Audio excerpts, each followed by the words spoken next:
The weight of a silent betrayal. I never expected to hear the news the way I did. It was a late afternoon, the sun setting lazily behind the skyline, when my phone buzzed in my hand. A notification, just a simple alert. Something trivial at first glance. But then I saw the name, and the images followed. The photographs spilled across my screen like confetti, each frame a reminder of something I had been waiting for years to hear. The wedding, the moment my brother, Jacob, and his new wife, Carla, sealed their lives together in front of a crowd I hadn't been invited to. It felt like an electric shock, an instant connection to the past I hadn't been ready to face. I should have known, really. Over the last few months, Jacob had become distant. Our phone calls had grown more intermittent, and the messages I sent were answered with a curt "all good" or "busy. Talk soon." There were moments when I felt the distance stretching between us like an unwelcome thread, but I convinced myself it was just life happening. I told myself he was getting older,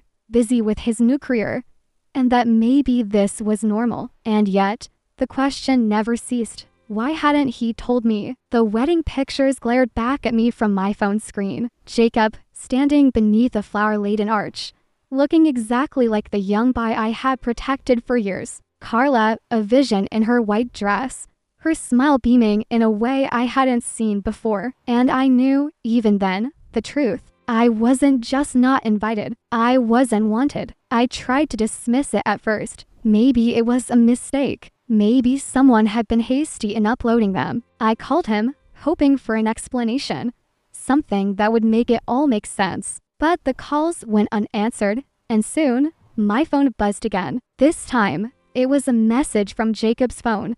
But it wasn't his words. It was Carla's. She didn't waste time with pleasantries. "He's busy," she said, "but I'm sure he'll get back to you when he has a chance. You know how these things go." Her voice was almost cheerful, a tone of finality buried within her words. Then came the statement that carved into me like a cold blade. "He doesn't need you. Not right now. We're fine on our own." I was speechless. 1,000 retorts hovered on my lips, but none of them came. All I could do was stand in the kitchen, watching the words burn into my screen. There was a long silence before she spoke again, and this time her voice dropped to a sneer. "And frankly, he's tired of the drama. You always make things complicated, and he doesn't have time for that. He's moved on, and so should you." I thought I would snap. My hands trembled. I opened my mouth to respond, to demand an explanation, but no words came out. I could feel the sting of betrayal weaving through every cell of my body. But in the silence, something shifted. Something primal in me clicked over. I took a deep breath, stilled my spine, and made a decision. I didn't need to scream. I didn't need to beg. I would do what I had to do. The next day, I began making the calls. The first one was to the bank, where I held the title to the house we had lived in as children. The house I had paid the mortgage on for years after our parents died. After a long silence, I sold it. I didn't care that Jacob had just moved in with his wife. It was my property. I had built that life for us. And if he no longer wanted to be a part of it, then the house, too, would be a casualty of his choices. Next, I called the investment advisor, the college fund I had set aside for Jacob's children, the one I had carefully built from the money I saved, never spending a dime of it on my own pleasures. I had intended it to be a gift for his family, a way to ensure that he would never have to struggle as I did. I took the funds and closed the account. Every cent was moved. In the hours that followed, I found myself doing something I hadn't imagined I was capable of. I didn't feel sad. I didn't feel regret. There was no room for those emotions anymore. The loss I had felt for so long, the part of me that had been tied to him and his needs, had been untethered. I was free, but the true test came when I called the lawyer. I had always suspected that things might end this way, that one day the family I had fought to hold together would simply slip through my fingers. Now, I thought, it's time for the final severance. I explained the situation. My lawyer, a no-nonsense woman with a clipped tone and a steady hand, listened intently as I recounted the events. When I finished, She didn't ask why I wanted to sever the ties. She just did what she was trained to do. By noon, everything was in motion. The property was listed for sale, the investment funds liquidated, the accounts closed. I had no intention of telling Jacob about any of it. If he was no longer willing to be part of my life, then he would learn, like I did, how to deal with the consequences of those decisions. The next few days passed in a strange kind of silence. No calls, no messages. Just an eerie stillness that wrapped itself around me, suffocating and comforting at once. I walked around the apartment I had recently rented, breathing in the newness of it. The walls felt fresh and empty, and in that emptiness, I found a kind of peace, a quiet certainty that I was no longer the person who needed to give. And then the phone rang. It was Jacob's number. I almost didn't answer. Part of me wanted to ignore the call, to let it ring until it was too late. But I couldn't, not yet, not with everything that had just transpired. His voice was trembling, hoarse, as if it had been through some kind of storm. I need to talk to you, he said, but his voice broke on the words. I didn't speak. I let the silence sit between us like a thick fog. It was the same silence I had felt when I walked away from him at the wedding. The same silence that had lingered in the years before, when I had done everything for him, and he hadn't noticed. I don't know where to go, he continued. Carla, she left. I have nothing, please. Can I stay with you, just until I figure things out? The words were too familiar. I had heard them before, but they had a different meaning this time. There was no more room for pity in me, no more room for the sacrifices I had made. No, I said, come and study. You wanted independence. Live it. I hung up without another word, without the need to explain myself, without the hesitation that had once crippled me. And when the phone buzzed again, with his name flashing on the screen, I didn't answer. Instead, I deleted his number. He had walked away from me long ago. I had only just caught up. Days turned into weeks, and the silence persisted. The calls never came again. The emails, the text messages, the apologies, all absent. There was no reconciliation. There was no moment where everything fell into place. But I didn't need it. I had my own life now, my own choices, my own freedom, and that was all I needed. And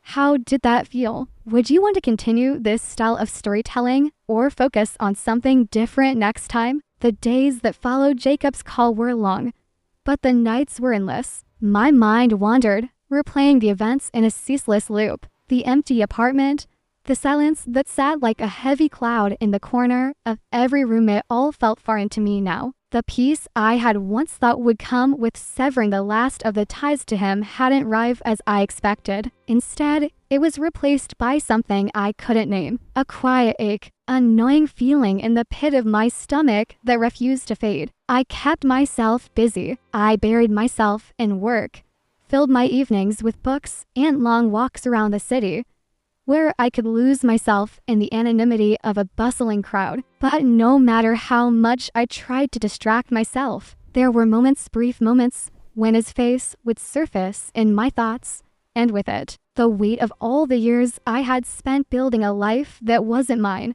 but his. The years I had spent hoping that someday, somehow, he would see me, really see me. But that day never came. I told myself I was fine, that this was how it had to be. I reminded myself of the strength it took to walk away, to finally acknowledge that he wasn't the same person I had once loved so completely, the person I had raised, cared for, and protected. He had chosen his path, and so had I. But it wasn't long before the first cracks in my resolve began to show. It happened on a cold Thursday evening. I had just returned from a long, tiring day at work, and as I walked through the front door of my apartment, something caught my eye. Small, familiar shape sitting on the kitchen counter. A letter, unopened. I froze. The handwriting on the envelope was unmistakable. It was Jacob's. I hadn't spoken to him since that day on the phone, when I had made the decision to cut all ties. I had erased his number, deleted every trace of his presence from my life as best as I could. But here it was. A letter, a final attempt to reach me. My hand hovered over the envelope for a moment, the weight of it heavy in my palm. I knew what I should do. I should toss it in the trash, forget about it, continue on my path of indifference. But something, maybe the ache I had been trying to ignore, pulled me in. I tore open the envelope. The letter inside was simple, short, but it carried a weight far heavier than I had anticipated. His words were painfully honest. No pretense, no excuses. Asterisk, I don't know if you'll read this. I don't even know if you'll ever forgive me, but I need to say this. I fucked up. I was selfish. I was wrong. And I can't keep pretending that everything is okay. Because it's not. Not without you. Asterisk. I never understood what you were to me. What you did for me. Until I lost it all. Until I pushed you away. And now, there's nothing left. Carla left. I thought she was the one. But I was wrong. I thought I could live without you in my life. But I can't. Not like this. I know I don't deserve another chance. I know I don't deserve to ask anything of you. But if there's even a sliver of you that remembers who I was before all of this, who I am deep down, I need you, please. If there's any part of you that can find it in your heart to forgive me, just tell me how. Tell me how I can make things right. Asterisk, I stared at the letter for what felt like an eternity. The words burning into my skin. Part of me wanted to crumble to fall apart in a way I hadn't allowed myself to in years. Part of me wanted to laugh, to throw the letter back in his face, and walk away forever. But there was a third part, a small, fragile part that was still his sister. That part that remembered the late nights we spent talking about everything and nothing. That part that missed the bond we once had. I folded the letter carefully and set it down on the counter. I didn't know what to do with it yet. I didn't know if there even was a right answer. The next few days were an endless dance between anger and longing. The letter sat there, taunting me, reminding me of everything I had tried to forget. Each time I reached for my phone, my fingers hovered over his number. But I never called. I wasn't ready. But the truth was, I didn't know if I ever would be. The following weekend, I found myself walking down the same street I had walked 1,000 times before, the street that led to the house we had grown up in. The house that was no longer mine. I hadn't been back since the sale. The thought of it had never crossed my mind. But on that particular Saturday, something tugged at me. Maybe it was the memory of his face. Maybe the weight of that damn letter. Or maybe it was just that feeling, that nagging, relentless feeling, that I wasn't done, that we weren't done. I stood outside the gate for a long moment, my hands shoved deep in my pockets. The house looked different now. The new owners had done their best to make it their own, but there was still something about it that felt wrong, empty. Even with the fresh coat of paint, the manicured lawn, the new fence. It wasn't until I turned to leave that I saw him. Jacob. He was standing at the end of the driveway, looking lost, his eyes searching the crowd as if looking for someone he couldn't quite find. His face was thinner than I remembered, his clothes too big on his frame. He looked like a man who had spent many nights alone, staring at the walls. And then he saw me.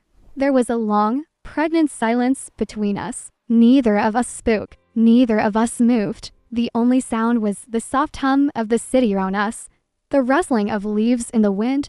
I didn't think you'd come, he said finally, his voice breaking as if he had been holding it in for too long. I didn't think you'd ever want to see me again. I didn't respond at first. I didn't know what to say. The pain of the past few months, the weight of everything that had been lost, it was too much to unpack in a single moment.